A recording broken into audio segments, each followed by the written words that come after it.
हमारे एक माताजी थी, उनके पास मैं पढ़ता था तब रहता था। उनके पास एक नौकर था। नौकर बहुत पुराना था, तो एक पड़ोसन ने यह समझा कि ये नौकर बहुत ही अच्छा है, ईमानदार है और टिका हुआ है एक जगह, तो इसे तू ले ले। तो वो कहीं बाहर गई माताजी, तो उन्होंने उस नौकर को समझा लिया, मना लिया कि वो उनके यहाँ चला जाए, तुझे पैसे ज्यादा दे देंगे, तुझे सुविधा ज्यादा दे देंगे। सीधा साधा था, वो उनके यहाँ चला गया। तीसरे दिन वो लौट आया। क्या हुआ? वो कहती है मैं तुझे खिला नहीं सकती, तू बहुत खाता है। तो हमको बहुत खाने वाला जानवर पसंद नहीं, बहुत खाने वाला मेहमान पसंद नहीं, तो ये खाने वाला भगवान हमको कैसे पसंद हो सकता है? तो हमने भगवान तो ढूंढा और उसको खिलाने का संकल्प भी पूरा किया, लेकिन ऐसा भगवान ढूंढ के लाए जो खाता ही नहीं, बड़ा दयालु है, वो आपका खर्च चाहता नहीं, आपको कोई कमी नहीं देना चाहता। इसलिए आप 2 चावल भी उसके सामने रखते हो तो या तो चिड़िया खाती है या चींटी खाती है, वो बेचारा नहीं खाता। तो इसलिए हमारे ऋषियों ने कहा कि हम यदि सचमुच देवताओं को भोग लगाना चाहते हैं तो उसके मुख में डालिए, और उसका मुख है अग्नि, और देवताओं को रोज, क्योंकि जो भी खाएगा वो रोज खाएगा। ऐसा तो नहीं है कि आप एक दिन खिला दें। यहाँ के भले लोग गणेश जी को एक दिन दूध पिलाते हैं पूरे युग में। मैंने पुजारी जी से पूछा, मैंने कहा पुजारी जी ये बताओ, गणेश जी तो सालों से आपके पास थे? बोले हाँ थे। क्या गणेश जी ने आपको जगाकर कहा कि आज भूख लग रही है, दूध पिला दे, या आपको इल्हाम हो गया कि आज गणेश जी को भूख लगी है और फिर एक दिन लगा भूख लगी बस? अरे दूसरे फिर एक बार भूख लगनी शुरू हो जाए तो बंद थोड़ी होती है, फिर तो दवा देनी पड़ेगी यदि बंद हो गई। आप तो एक दिन में थक गए खिला के। तो आदमी खिलाकर थक जाता है, वो सोचता है मेहमान आया है तो वो कब जाएगा। वो क्या करता है, केवल भोजन ही तो करता है, थोड़ा बहुत समय लेता होगा। तो स्वामी सत्यप्रकाश जी कहा करते थे, बोले मैं जब जाता हूं ना तो मैं पहले यजमान को ये बता देता हूं कि मैं कब जाने वाला हूं। तो यजमान सोचता है मुसीबत 2 दिन की है, 3 दिन की है, उससे 2 फायदे होते हैं। एक तो वो निश्चिंत हो जाता है कि ये टिकने वाली नहीं मुसीबत नहीं है, जाने वाली है। और दूसरा क्या होता है कि ज्यादा ठहरने वाले के लिए यजमान कुछ बचा कर रखता है, कल क्या खिलाऊंगा। तो वो दिल खोलकर सेवा सत्कार कर देता है। तो इसलिए जो खाने वाला है वो हमको बड़ा परेशान करता है, बहुत तंग करता है, दुखी करता है। हमारी कमाई का ज्यादा हिस्सा उसके पास चले जाने का डर रहता है। तो इसलिए हम ऐसा खाने वाला नहीं चाहते। यही तो शायद कारण रहा होगा कि यज्ञ बंद हुए होंगे। लेकिन स्वामी दयानंद ये कहते हैं कि देखो, जो खाता है वो तुम्हारे लिए कुछ काम भी करता है।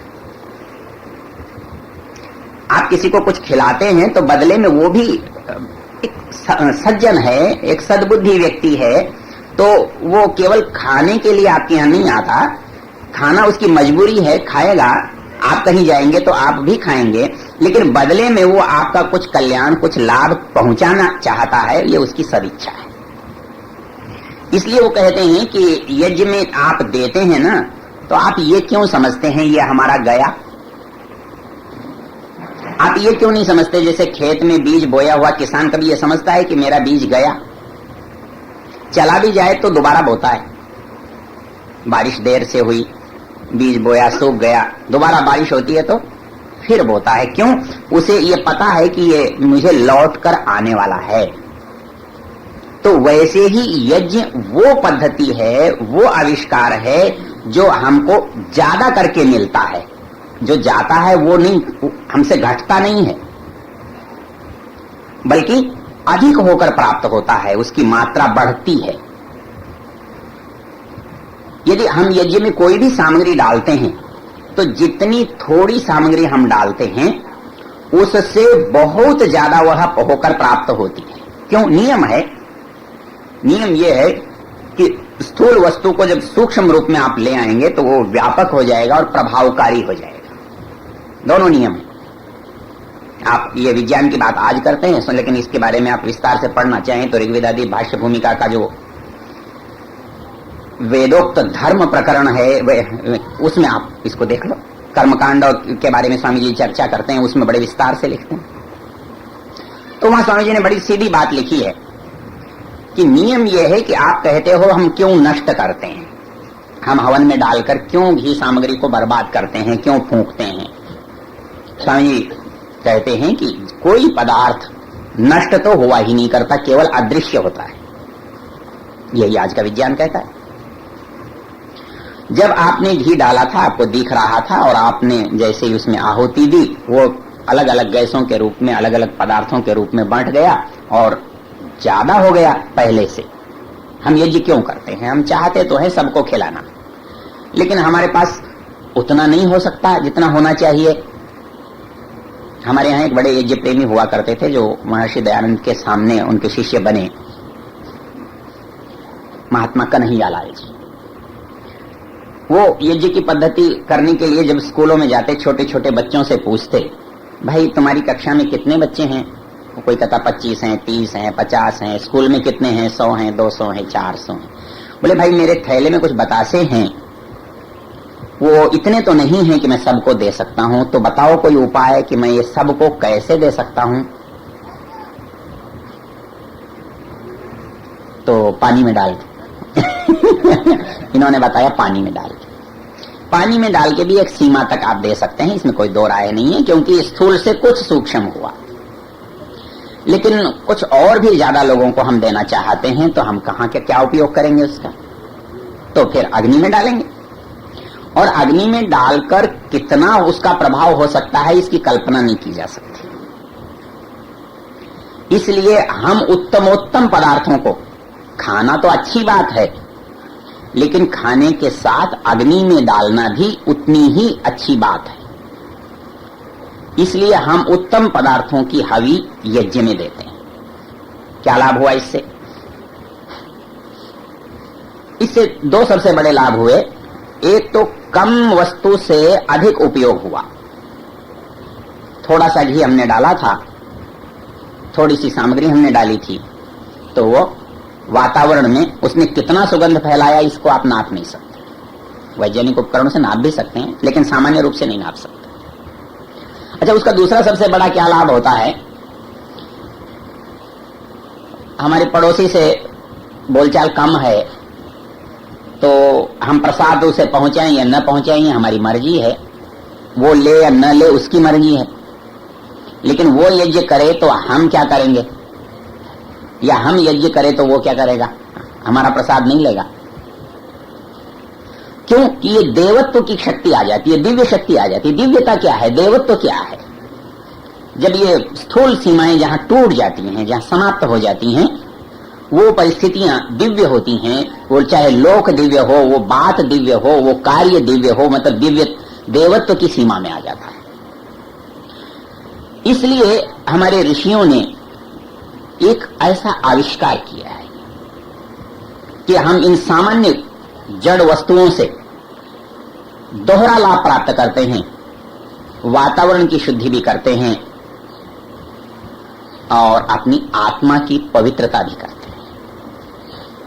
क्योंकि जब यज्ञ व्यक्ति करेगा तो यज्ञ करने का जो संकल्प है मन में, वो सत्वगुण का प्रभाव है।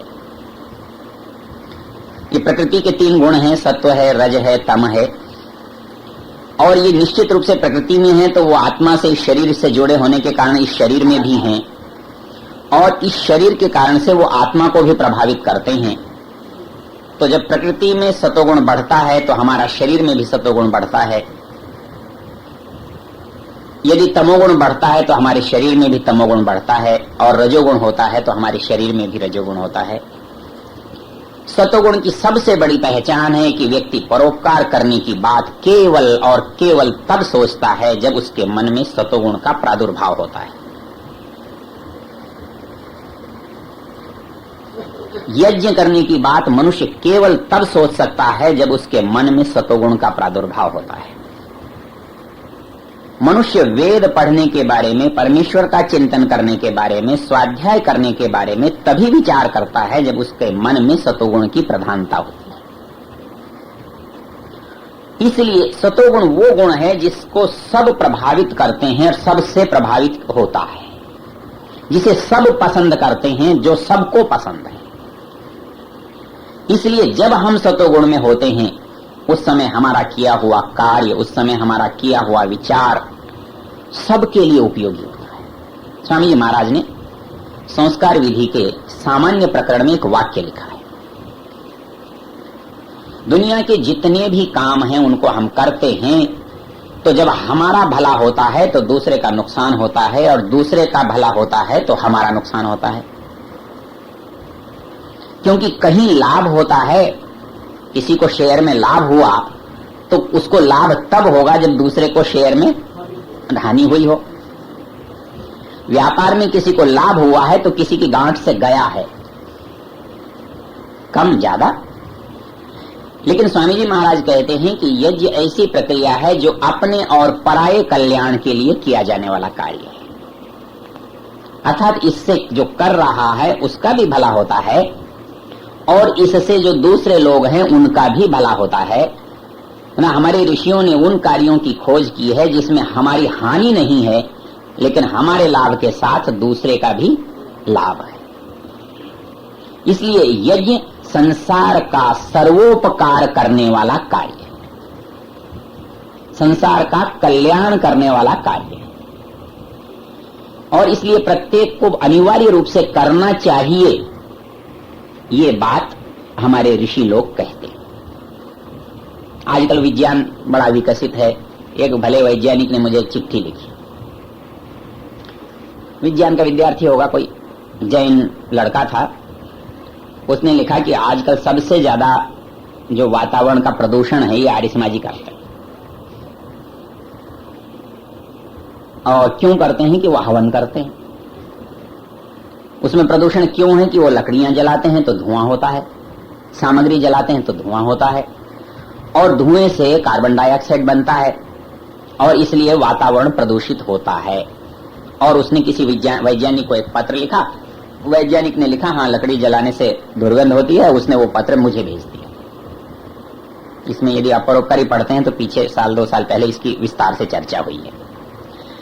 जैसा मेरा स्वभाव है, मैं उन इस विषय के जिनको विशेषज्ञ मानता हूं या जिन्होंने इस पर विचार किया है, मैंने वो पत्र उन लोगों को भेज दिया। उनमें हमारे महाराष्ट्र के एक सुबा काले हैं, उन्होंने बहुत ही सुंदर 2 लेख हमारे परोपकारी में इसके उत्तर में लिखे। एक लेख सत्यव्रत राजेश गुरुकुल कांगड़ी के हैं, उन्होंने बहुत सुंदर लेख लिखा। और वैज्ञानिक दृष्टि से भी, तार्किक दृष्टि से भी और परंपरा से भी उस बात को उन्होंने समझाया कि भले आदमी जो चीज काल की कसौटी पर खरी उतरी है उसको विज्ञान की कसौटी पर नकार नहीं सकते। कहीं समझने में भूल है, उसको ठीक समझिए। कैसे समझने की बात है भाई, इसमें कोई दो राय नहीं है कि लकड़ी जलाते हैं तो धुआं होता है, धुआं होता है तो थोड़ा बहुत प्रदूषण हो सकता है, इसमें क्या एतराज है। लेकिन सवाल यह है कि प्रदूषण तो हमारे भोजन बनाने से भी होता है, प्रदूषण तो हमारे कार में चलने से भी होता है, प्रदूषण तो हमारी फैक्ट्री से भी होता है, प्रदूषण तो हमारे घर पे झाड़ू लगाने से भी होता है। तो क्या ये काम बंद किए जा सकते हैं? प्रश्न ये है कि हानि की मात्रा क्या है और लाभ की मात्रा क्या है। तो यज्ञ में वो भला आदमी जो बात समझ रहा है वो समझता इसलिए नहीं है कि उसने यज्ञ को कभी अध्ययन ही नहीं किया। यज्ञ में कोई भी लकड़ी नहीं डाली जाती। आप कीकर की, बबूल की लकड़ी से हवन नहीं करते, आप नीम की लकड़ी से हवन नहीं करते, आप शीशम की लकड़ी से हवन नहीं करते, जो मजबूत लकड़ियां हैं उनसे हवन नहीं करते, जो दुर्गंध वाली लकड़ियां हैं उनसे हवन नहीं करते। आप उन लकड़ियों से हवन करते हैं जो बहुत कमजोर है। बहुत कमजोर है मतलब उनमें कार्बन डाइऑक्साइड पैदा करने की क्षमता ही बहुत कम है। आप पीपल से हवन करते हैं, आप आम से हवन करते हैं, आप ऐसी दूसरी लकड़ियों से, मतलब ये हमारे यहाँ वैज्ञानिक स्तर पर जांच परख कर इनका निर्धारण किया गया है कि कौन सी चीज यज्ञ में काम में लेनी है और कौन सी चीज नहीं लेनी। कोई भी लकड़ी हम नहीं डालते हैं तो हमारी मजबूरी है, हमारा अज्ञान है, हमारी गलती है। कोई भी सामग्री हम यज्ञ में नहीं डालते। हम चूल्हे में तो लकड़ी कोई भी जला लेते हैं, लेकिन यज्ञ में हम कोई भी लकड़ी नहीं जलाते। यज्ञ में केवल मीठे की आहुति देते हैं, केवल घी की आहुति देते हैं, हम मिर्चों की आहुति तो नहीं देते, हम नमकीन पदार्थों की आहुति तो नहीं देते। तो ऐसा नहीं है, बिना सोचे किया गया कार्य नहीं है, बहुत बुद्धिपूर्वक किया गया कार्य है। और यदि आपको इसको विस्तार में पढ़ना हो तो स्वामी सत्यप्रकाश जी ने पहले तो अंग्रेजी में लिखी थी अग्निहोत्र, जो इलाहाबाद विश्वविद्यालय के रसायन शास्त्र के प्रोफेसर और अध्यक्ष थे। और दूसरी नई पुस्तक निकली है पंजाब विश्वविद्यालय से डॉक्टर राम प्रकाश की, वो भी रसायन शास्त्र के प्रोफेसर हैं, उनका भी अग्निहोत्र के नाम से ग्रंथ है, बहुत अच्छा है, लेकिन वो प्रारंभिक है। उन्होंने लिखा है कि मैं एक दिशा दे सकता हूं, उसका डॉक्टर राम प्रकाश, हाँ सत्यप्रकाश जी की तो अंग्रेजी में है अग्निहोत्र, और डॉक्टर राम प्रकाश जी की हिंदी में है, जो पंजाब विश्वविद्यालय में रसायन शास्त्र के प्रोफेसर हैं। और इसके अतिरिक्त 4, 5, 6 लेख इस बारे में पिछले दिनों में छपे हैं, जो बहुत ज्ञानवर्धक हैं, बड़े उपयोगी हैं।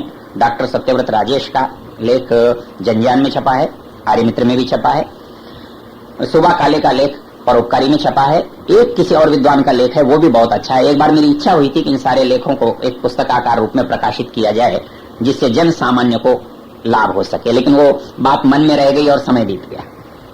कभी अवसर मिला तो देखेंगे। तो हमारे यहाँ बड़ा वैज्ञानिक ऐसा, हवन कुंड को कभी आपने देखा है कि ये ऐसा नहीं होता, ये ऐसा होता है, ये पिरामिड का उल्टा रूप है। आप इसे उलट कर रख देंगे तो जैसे पिरामिड बने हुए हैं उस तरह का है। क्यों ऐसा? क्यों ऐसा? इसलिए कि कम समिधा में अधिक ताप आप कैसे ले सकते हैं। कम से कम समिधा जलाकर अधिक से अधिक ताप आप कैसे ले सकते हैं। और फिर जैसा हवन कुंड है उसके हिसाब से घी की सामग्री की समिधाओं का आकार और मात्रा निश्चित है। यज्ञ कुंड में धुआं नहीं उठना चाहिए, मतलब उसकी घी और सामग्री इतनी होनी चाहिए जो समिधाओं का अनुपात बना सके। ज्वाला सतत रहनी चाहिए, उसमें घी और सामग्री इतना डलना चाहिए कि सतत ज्वाला रहनी चाहिए। तो आप जो शिकायत करते हैं वो नहीं है। एक बार स्वामी सत्यप्रकाश जी हमारे कॉलेज में व्याख्यान देने के लिए आए, तो एक हमारे साथी ने, एक प्रोफेसर ने सवाल किया, स्वामी जी महाराज इस धुएं से तो कार्बन डाइऑक्साइड होता है, बोले तुम कोका कोला पीते हो, उसमें क्या क्या होता है? उसमें होता है ना, उसमें कार्बन डाइऑक्साइड होती है। ऐसा है कि कोई भी चीज मात्रा में नुकसानदेह नहीं होती, मात्रा से बाहर नुकसानदेह होती है। तो इसलिए प्रारंभिक रूप से इसमें कुछ बात होती है, उससे कोई फर्क नहीं पड़ता। लेकिन घी के जलने से, घी की विशेषता क्या है? यजुर्वेद का एक मंत्र है, घृतेन द्यावा पृथ्वी पूर्येथाम इंद्रस्य छदिरसि विश्वजनस्य छाया। क्यों जी? घृतेन द्यावा पृथ्वी पूर्येथाम, यदि इसका मोटा अर्थ करें, आप इसका आध्यात्मिक अर्थ भी कर सकते हैं, आदि भौतिक भी कर सकते हैं, कि घी से इस द्यूलोक और पृथ्वीलोक को भर दो। कैसे भरोगे? भरने का सिवाय एक तरीका की वस्तु को गैसीय रूप में आप परिवर्तित कर दें, और कोई तरीका नहीं हो सकता। वो कहता है कि इस वातावरण में जितने दुर्गंध है, जितनी विषाणु हैं, वो केवल घी नष्ट कर सकता है, और घी भी गाय का।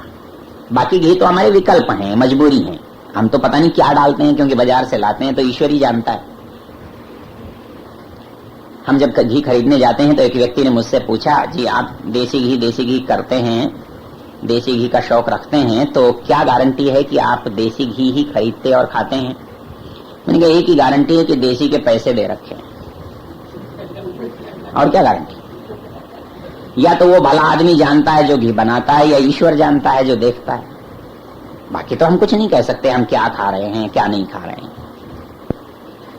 लेकिन यज्ञ जो है वो हम अधिकतम जैसे शुद्ध वस्तुओं का खाने में उपयोग करें, वैसे ही अधिकतम शुद्ध वस्तुओं का यज्ञ में उपयोग करें, एक सामान्य स्थिति है।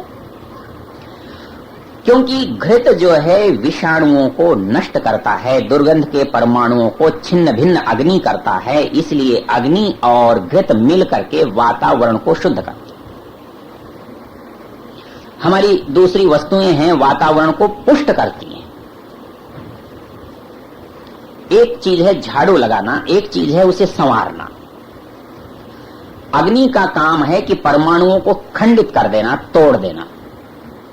वो घी के परमाणुओं को विभक्त करके सूक्ष्म बना सकता है, लेकिन घी के परमाणुओं का गुण है कि वो विषनाशक है, इसलिए वातावरण के विषाक्त और दुर्गंधित परमाणुओं को वो भेद सकता है। ये गुण किसी और वस्तु में नहीं है। इसलिए अनिवार्य है कि हम इस वातावरण में जो निरंतर प्रदूषित होता जा रहा है उसी अनुपात में उसको शुद्ध करते रहें। क्यों? स्वामी जी महाराज ने बहुत अच्छा लिखा है, पढ़ना कभी। मेरी बात, मैं कोई भी बात ऐसी नहीं कह रहा हूं जो अपनी है या नई है या बहुत खोज की है, ऐसा कुछ नहीं है। आप ऋग्वेदादि भाष्य भूमिका पढ़ेंगे तो बहुत विस्तार से स्वामी जी ने बहुत वैज्ञानिक तरीके से इसको स्पष्ट किया है। स्वामी जी ने एक सवाल उठाया है वहां, हमें यज्ञ क्यों करना चाहिए? बोले दुर्गंध तो पशुओं से फैलती है, दुर्गंध तो जानवरों से फैलती है, दुर्गंध तो वनस्पतियों से फैलती है। वो बोले देखो, प्रकृति से जो दुर्गंध फैलती है, प्रकृति शुद्ध करने के लिए एक नियम रखती है। प्रकृति में कोई भी चीज बुरी हुई, सड़ गई, गल गई, तो सूर्य जो है वो उसको एक चक्र से शुद्ध करता है। लेकिन जब मनुष्य अपनी बुद्धि से किसी बात को बिगाड़ता है तो प्रकृति उसके संशोधन में समर्थ नहीं होती। आप प्लास्टिक बनाते हैं, प्रकृति क्या कर लेगी? 20 साल बाद भी ज्यों का त्यों निकलता है। प्रकृति उसे, जो रिसाइकलिंग वाली बात है, वो नहीं कर पाती। इसलिए जानवर हम इकट्ठे रखते हैं, जानवर इकट्ठा अपनी मर्जी से नहीं रहता। हम तेल जलाते हैं, दुर्गंध हमारी सुविधा के कारण हमने की है। हम इकट्ठे रहने के आदी हैं, तो भीड़ भाड़ में स्वाभाविक रूप से मलिनता, दुर्गंध फैलती है। तो इसलिए ये किसकी जिम्मेदारी है? और मनुष्य ही अकेला बुद्धिमान प्राणी है जो प्रतिकार करने की क्षमता रखता है। इसलिए ये प्रत्येक मनुष्य का दायित्व है कि जितनी दुर्गंध, जितनी मलिनता इस वातावरण में फैलती है उसका वह निराकरण करे।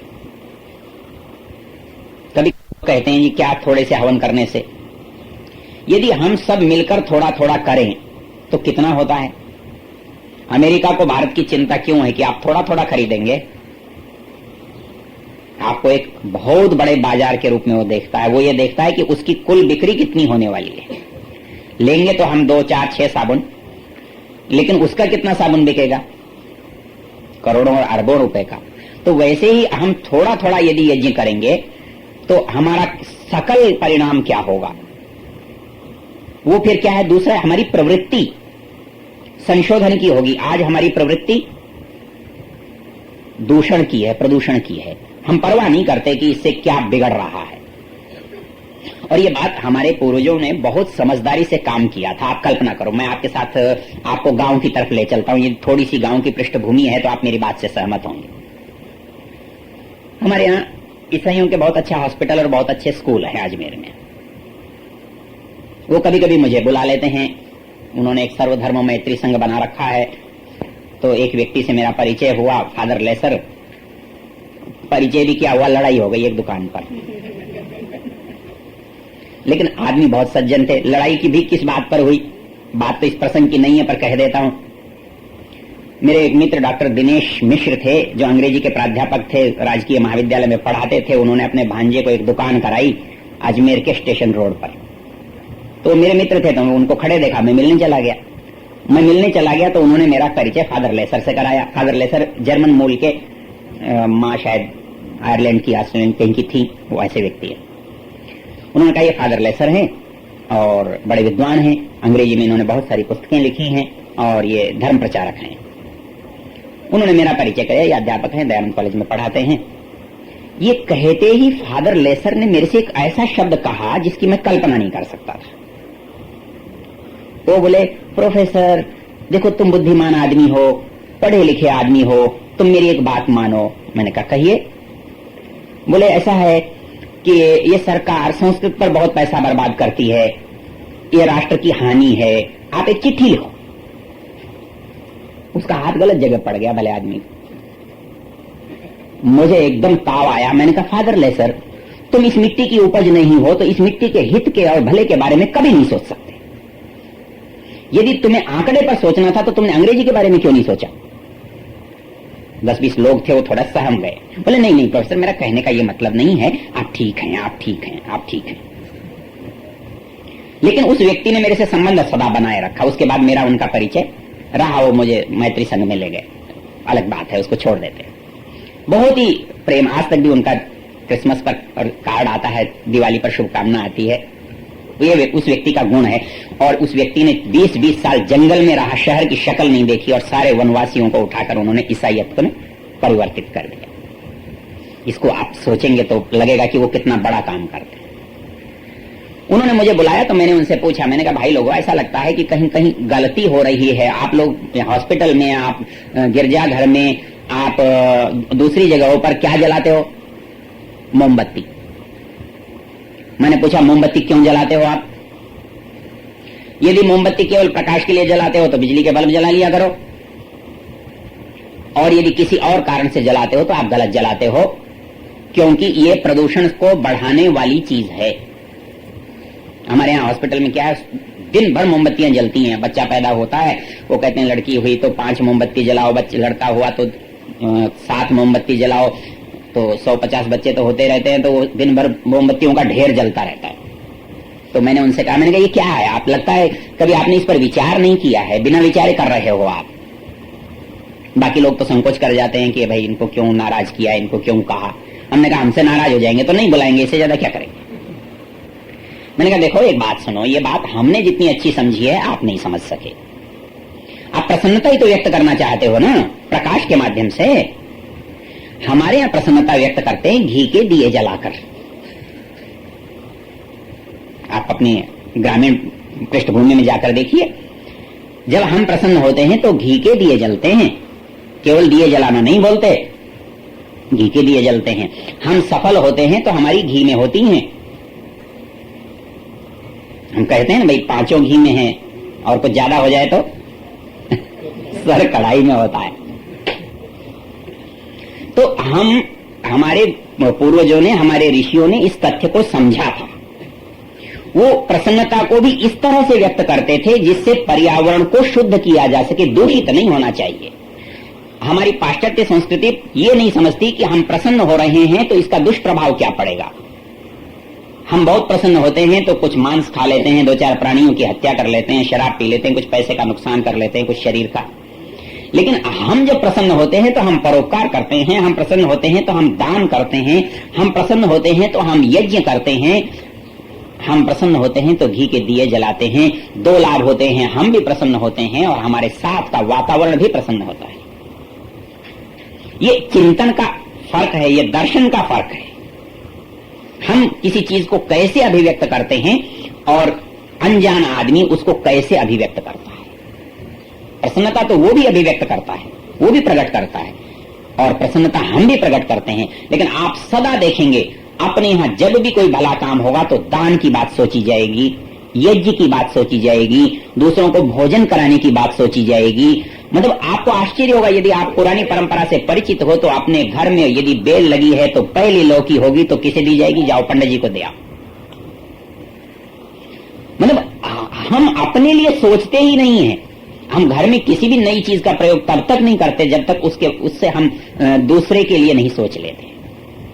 ये पंडित जी को दे दो, ये महात्मा जी को दे दो, ये सन्यासी जी को दे दो, ये गुरु जी को दे दो, ये गरीब आदमी को दे दो।